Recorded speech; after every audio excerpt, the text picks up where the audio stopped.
Pero hablemos también del aprendizaje. Últimos estudios, última data, refleja que hay una disminución del nivel de aprendizaje escolar. Eso no es novedad en un país como el nuestro, donde se invierte tan poco presupuesto en educación, donde las cifras o las pruebas PISA arrojan siempre números desfavorables para la educación peruana. Pero vamos a hablar también sobre por qué las matemáticas y sobre todo la lectura continúan siendo un serio escollo para los muchachos, para los escolares. Tenemos un especialista invitado, Giovanni Arias Mori, especialista en calidad educativa, de sistema de gestión de la calidad educativa, valga la redundancia, nos habla sobre este tema. Giovanni, buenos días. Buenos días, Fernando. El cuco de todos, me incluyo, son las matemáticas. Pero ¿por qué ahora se habla de un importante porcentaje de chicos que también han bajado su nivel de aprendizaje en la lectura? Sí, miren, lo que pasa es que todos los años en el Perú se toma un examen que se denomina la ENLA, la Evaluación Nacional de Logro de Aprendizajes.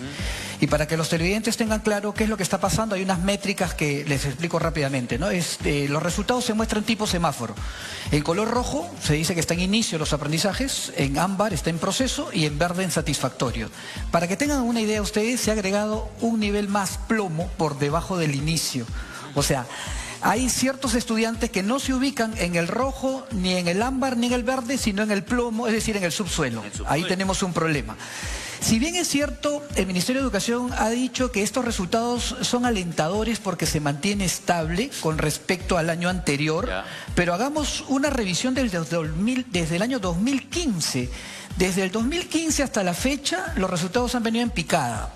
Si ustedes me dicen cuáles son las problemáticas de por qué estamos teniendo esta situación, solamente basta con revisar que en los últimos 2 años hemos tenido 14 ministros de Educación. Y cada ministro ha durado alrededor de 4 meses. Bueno, pasa lo mismo con la inseguridad, ¿no? Ministro del Interior, sale la señora Hay una competencia entre qué ministerio es el que tiene la mayor cantidad de ministros. Y esa alta rotación del ministro hace que no haya un plan. Influye, ¿por qué? Porque si queremos buscar respuestas a estos resultados, no son de corto plazo. Aquí hay que hacer un trabajo a largo plazo.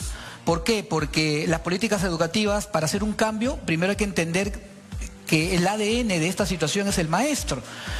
Todos los reflectores se van a revisar qué es lo que está pasando con el maestro, pero si retrocedemos un poquito, Fernando, vamos a encontrar que el maestro ha sido formado por una institución llamada universidad o instituto pedagógico, y no se le exige a los institutos y a la universidad, a las facultades de educación, que estén acreditadas, que eso debería ser el punto de partida, es decir, ¿quién revisa a los que formó a los profesores que tenemos hoy en las aulas? Acabamos de ver que el Congreso ha permitido el retorno de docentes que no habían aprobado las pruebas recientes, o sea, de docentes que no están capacitados. Si se permite que la mediocridad se instale en los colegios, si sea un mediocre el que me enseñe, ya ¿cómo va a ser el alumno? Pero Fernando, ahí tengo un dato interesante. Mira, lo que acabas de decir es muy curioso.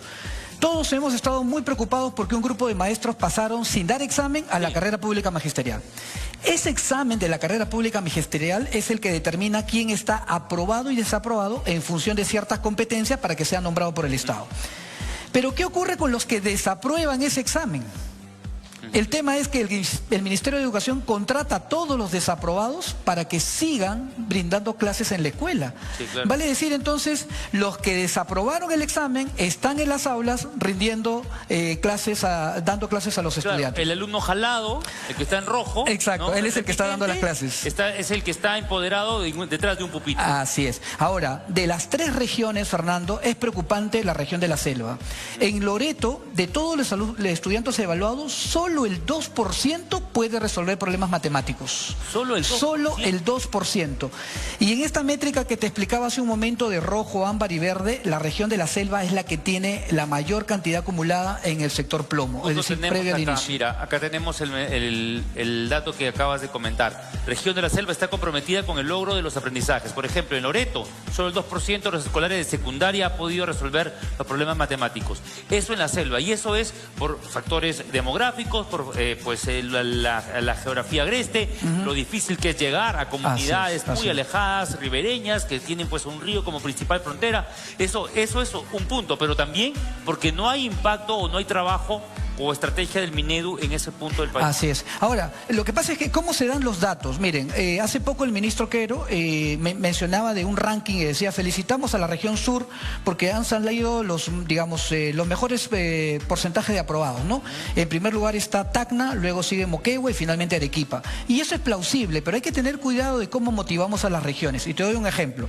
Supongamos que una región estaba con un puntaje de 11 y de un año para otro subió a 12. Eso es importante.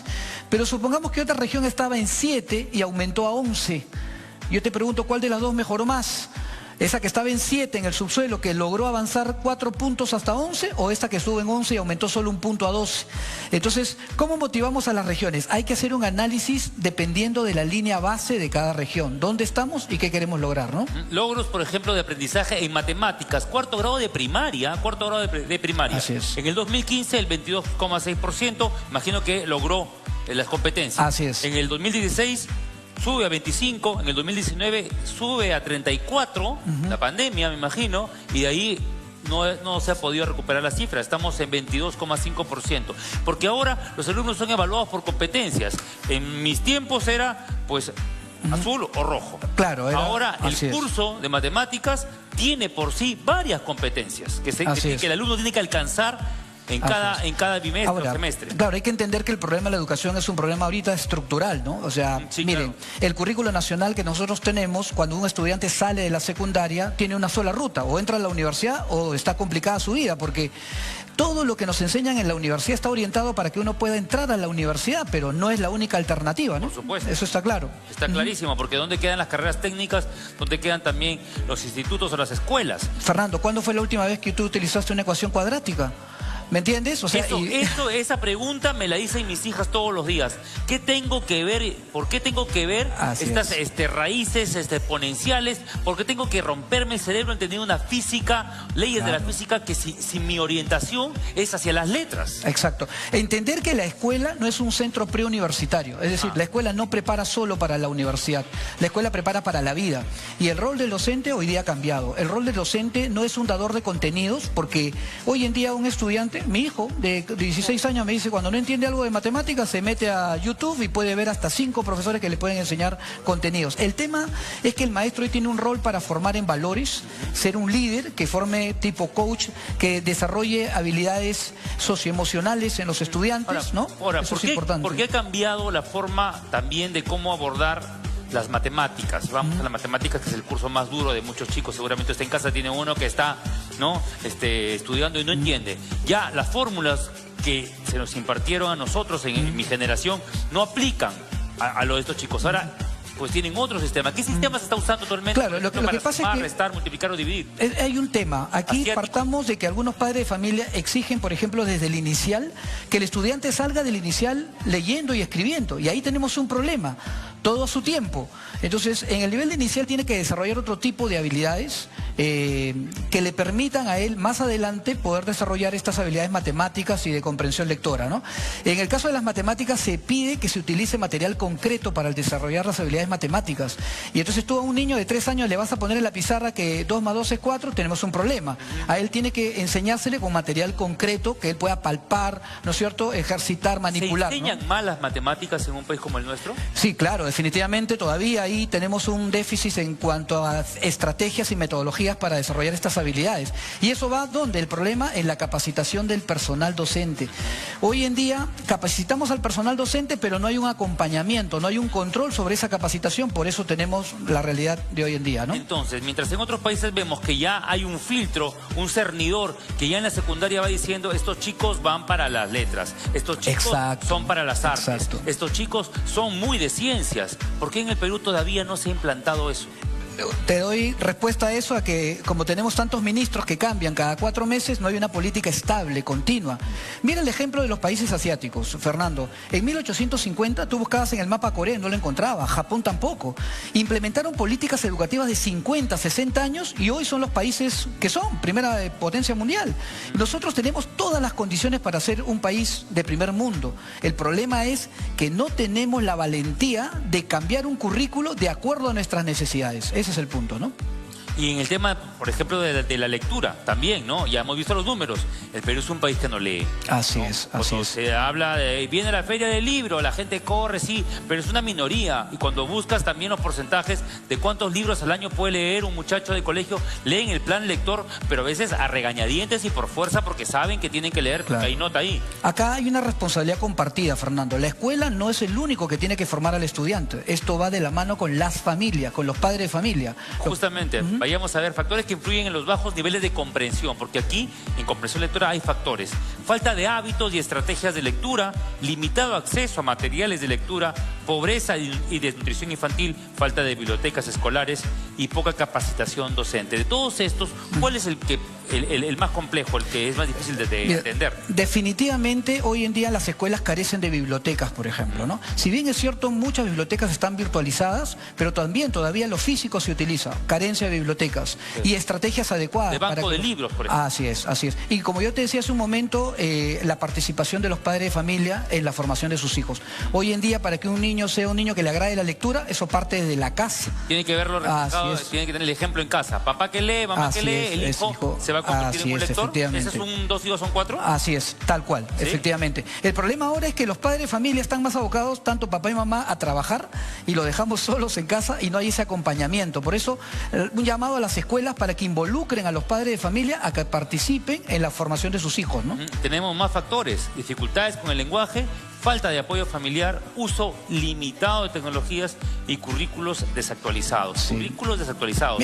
Mira, ¿cómo mides el logro de una escuela, Fernando? A veces, no sé si te ha pasado que ves en una página web que sale un colegio y dice: felicitamos al alumno Juan Pérez porque entró a la universidad tal, y el colegio se siente orgulloso.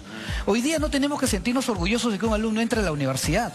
Los colegios tienen que hacer un seguimiento de sus exalumnos para saber dónde están posicionados profesionalmente, qué tipo de profesionales son, qué tipo de éxito han tenido en su vida, ¿no? Un excelente técnico, un gran médico, un gran fotógrafo, un gran futbolista, con valores, etcétera, ¿no? Entonces, un colegio debe sentirse orgulloso cuando diga, por ejemplo, felicitamos a nuestro exalumno que ha sido nombrado director del Hospital Rebagliati, por ejemplo. No, y también que sean una educación integral. ¿De qué le vale ser un cerebrito en las matemáticas? ¿De qué le vale ser, pues, el alumno o la alumna más destacada en letras si tampoco tiene, pues, valores o tiene empatía o tiene esas habilidades blandas que también se reclaman en el mundo de hoy? Es correcto, es correcto. Hoy en día, después de salir de pandemia, el tema de habilidades blandas es importantísimo y se están tomando políticas desde el Ministerio de Educación para trabajar también este tipo de habilidades en las escuelas, ¿no? Bien, muchísimas gracias. Despedimos con un fuerte aplauso. Gracias a Giovanni por haber estado con nosotros. Un tema importante, Giovanni.